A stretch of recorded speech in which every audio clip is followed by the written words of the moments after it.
So this is Harvey from Echo, and today I'm going to show you how to make this bass.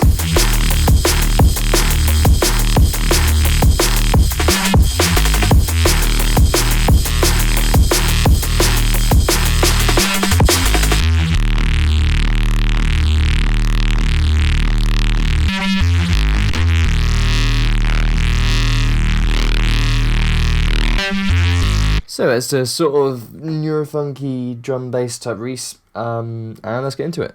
Okay, so back in the project, and we're going to go through exactly how I made that bass.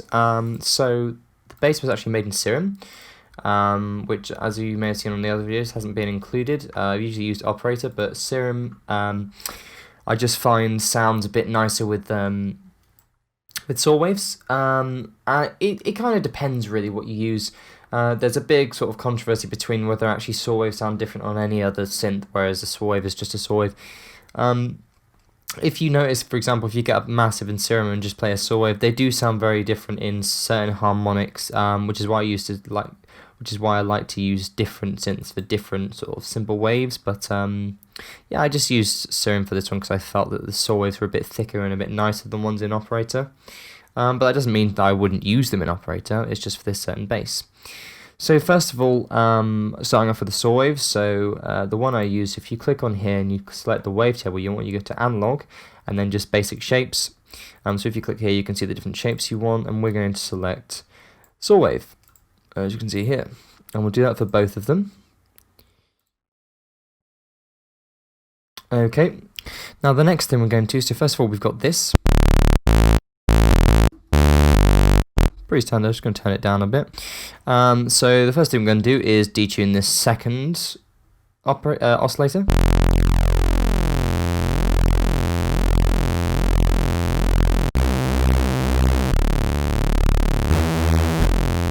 So you can hear it's pretty detuned and moving quite a bit. So the next thing I wanted to show you was this little warp knob down here. So when you click on this, on the off button, it shows you all these different things you can warp, I guess. So for example, I'll show you what sync sounds like. So it kind of puts it and makes it a lot smoother, and then eventually it kind of brings in the sharpness of the saw wave to make this really weird wave that could be used as like a format or something.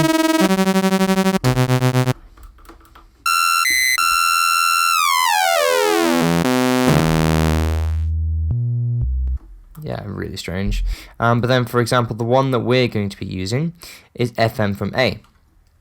Now, as you can see, the more I change that, it doesn't actually change at all. Now, the reason why that is Serum is a very powerful synth that's got lots of capabilities within synthesis itself, not just wavetable synthesis. So it's also got FM capabilities, which is frequency modulation. So what we're doing from here is, if I show you exactly what we'll be doing on Operator, as you've seen a couple of videos already on how I do the same thing. So if we open up Operator, so let's say that's on 0. Now say we've got a saw wave down here and a saw wave on Operator B, and we can clearly see that B is running into A. So in a sense, what that warp knob will be doing this. So it will be feeding the level of Operator B into Operator A. And what we're doing there is basically this knob. So this knob is essentially controlling the level of the second operator. So enough of that. Now I'll show you the effects that this has.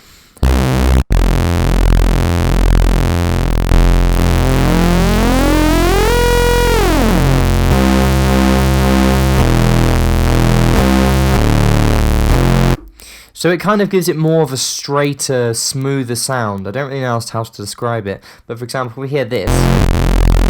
It's more of a raw, gritty sound compared to when you just shine it and smooth it up a bit.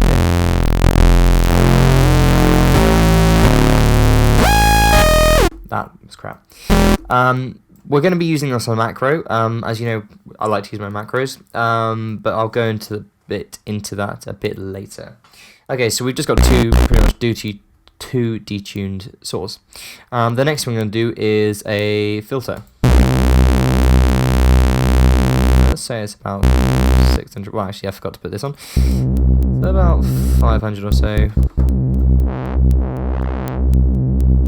Yeah, keep the power up. We'll increase the drive and fat a bit.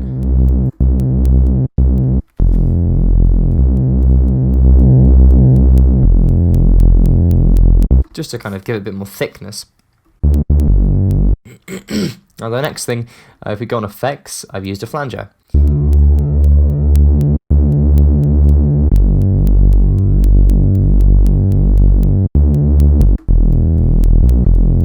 I just find it gives it a bit more stereo width to it, and we don't want to be doing the same thing with unison, because as you may hear when we use unison,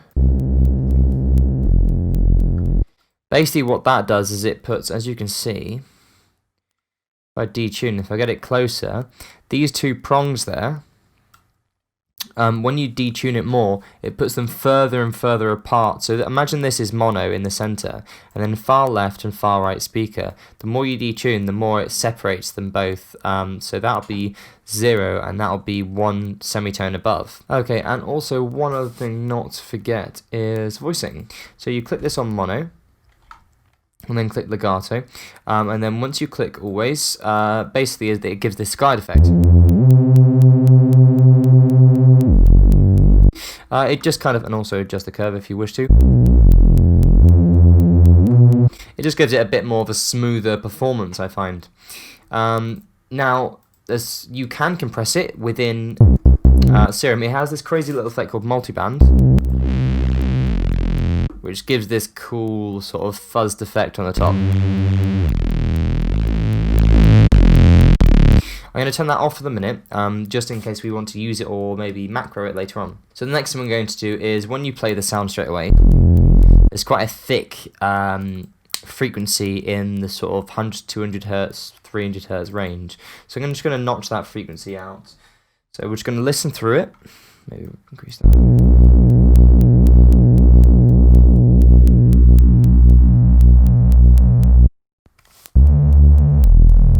About there.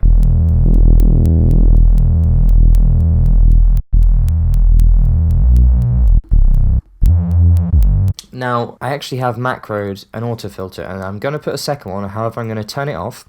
In fact, what I'll do is I'm just going to duplicate this, change the frequency a bit, turn the amount up, maybe change the rate a bit, but I'm going to turn this off, and I'll explain why a bit later. So I'm just going to minimize this.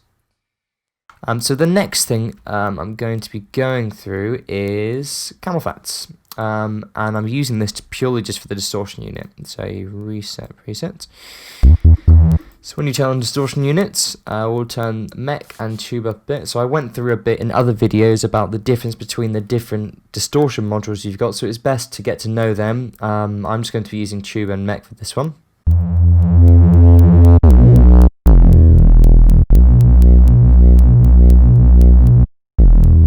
And then turn tube up a bit more to fatten it up. I'm also going to turn it down through Serum, just coming in quite hot. And we'll also turn it down on here.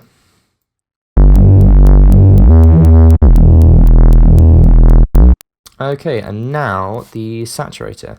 So this is the sound we got so far. It's kind of pretty fuzzy and pretty, well, not really nice. So the saturator is going to give it some high-end content. So straight away, I'm just going to use the drive. Take the output down and put on soft clip so it doesn't clip over. Now for this I use the frequency and depth knobs. Now these knobs are very, very good if you want to just get a lot more of saturation. You may have seen me use another plugin called Saturation Knob by Softtube, which is a very, very, very standard saturator. It's just if you want a certain amount of saturation, it's right there. You don't have to go through any other sort of knobs. Whereas with the Ableton saturator, it's got a lot more control of what you can actually do with the wave shaping and the saturating. You've also got these different modules to look through, but I'm going to do these settings first, and I'm going to go through the different modules to see which one suits the sound best. So in a sense, what this is doing is saturating certain frequencies. Now, as I mentioned in another video, saturation is basically adding harmonics in, and distortion, overdrive, saturation, fuzz, all these sort of destructive effects all add different harmonics. Now saturation adds odd harmonics. However, these modules show you the different frequencies they will be changing. So if I change that, you'll see the waves a bit different. Yeah, so I'm going to change the frequency. So I'm going to increase the depth a bit more. Quite a bit so we can hear it come through.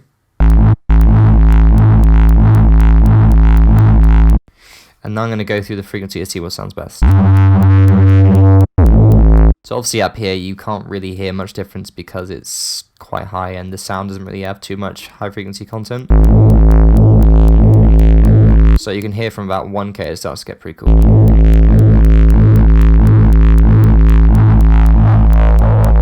That's a bit too resonant.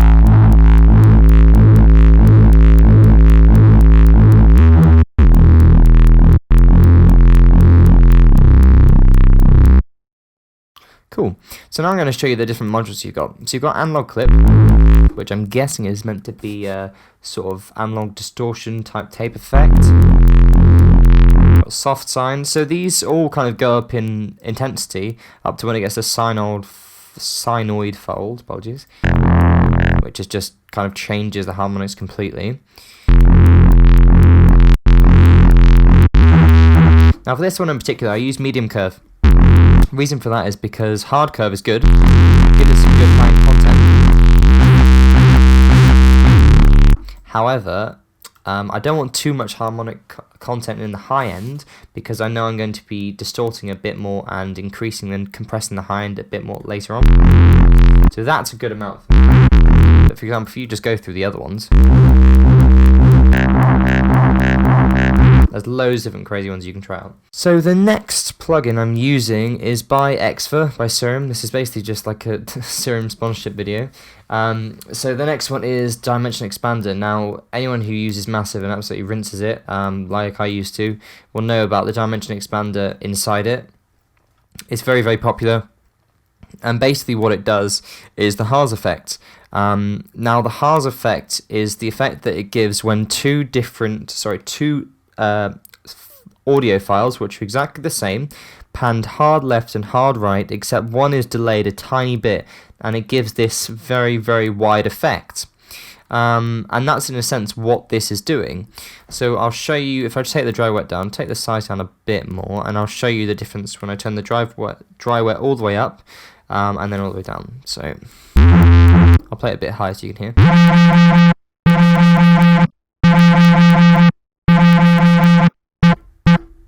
So I don't know if you can hear on the release of the sound. You can hear it. I'll turn the size up. You can hear that? So that's basically the second audio file that is technically playing, delayed. So we're just going to turn the size down a bit more. So that's a good space that I like.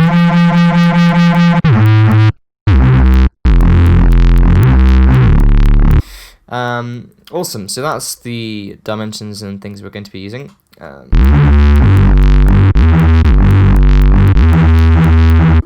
Now the last thing we're going to be using is OTT, which is by Xfer as well. It's this series of free plugins they brought out. They're really good, you should definitely get them. Now this one is based on the classic Ableton Multiband Dynamics preset OTT, as you can probably guess. And basically what it is an intense setting of multi-band compression and expansion. You've got upward and downwards expansion and compression. I'm just basically using this to compress the sound a bit more and just control the 3 different frequency bands. So I'm going to take the depth down and kind of listen to it as I bring it up.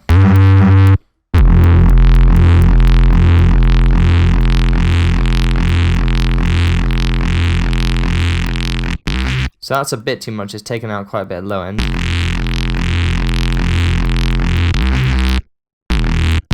That's quite good. So I'm just going to take a bit of the mid out.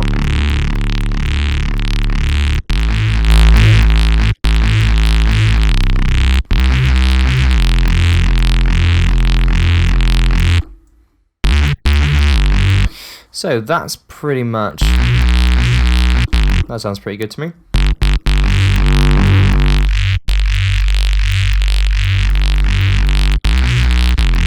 it's good to take a bit of mid out of some sounds. I just find that it helps separate the sound a lot more. Unless you want a very resonant sound, if that's what you're going for, then don't listen to what I'm saying right now.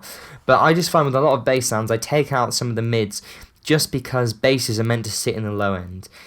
When they have high-end content and mid content, it kind of covers the entire frequency spectrum, and with tunes that I do, which are quite busy in the frequency spectrum in particular, separating these different frequencies can be very, very difficult. So I do this trick quite a lot of just taking out some of the mids. And this is what sort of lends itself to the sound, is this notched feel. So that's the rest of the processing done. Now the last thing we're going to go into, as you've seen in my other videos, is the macroing. So I'm just going to group all these, so Command G. And you might have noticed I didn't resample in this, because I wanted to keep this tutorial series purely based around getting a synth and then processing it, and that's it. You can use it straight off the bat. I do resample quite a lot, however, with this I want to keep it a bit more simple and show you how you can start with simple sounds and get great effects with processing. So first of all, I'm going to go into Serum and then click Configure, and basically what this does, as I've mentioned in the other video, is whatever knob you click on, it will bring it up here and add it as a parameter, in which case you can automate or add as macros. So we want to use this FM from A warp knob we mentioned earlier. So let's click that. Now I'll show you what the sound sounds like when you play it and bring it up.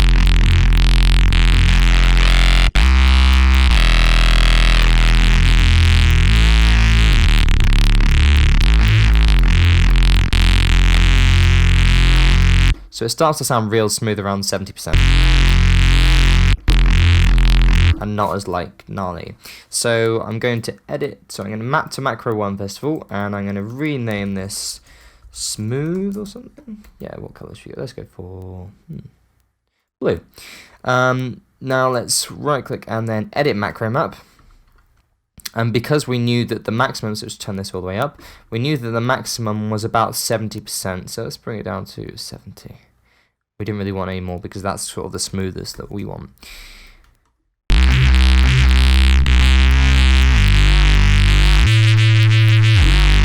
So that's the first stage in the macroing. Now the second stage I've got is actually taking some more mids out, in particular with a second notch filter. So I'm going to map to smooth. So obviously if we bring this all the way up, halfway past it, it turns on this second filter. And it sounds like this.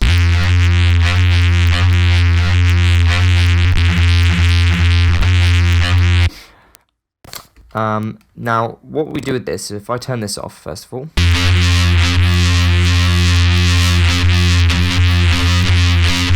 you can kind of see that it's moving about all over the place. And because we've got this smooth setting on the warp knob, it's giving it this different harmonic content than it did before. So also to kind of further this macro, I'm going to map this to smooth as well. So as you can hear,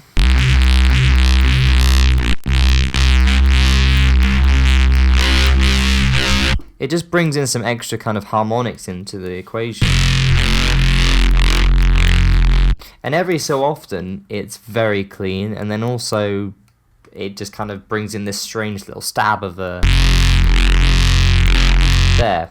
So it's good because it modulates the sound a lot more than it gives it a lot more control, I find. And when you go into the resampling stage, if you'd like to, it means you've got a lot more stuff to work with.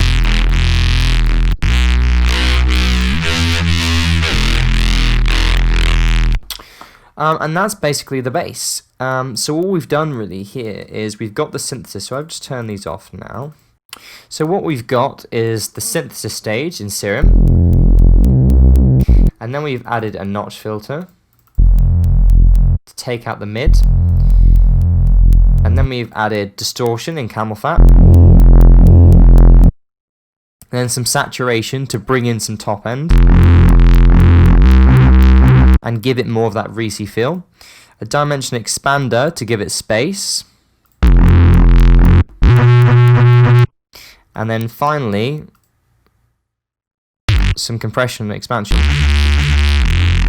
to completely control the frequency bands that are going to be peaking, and then just a macro.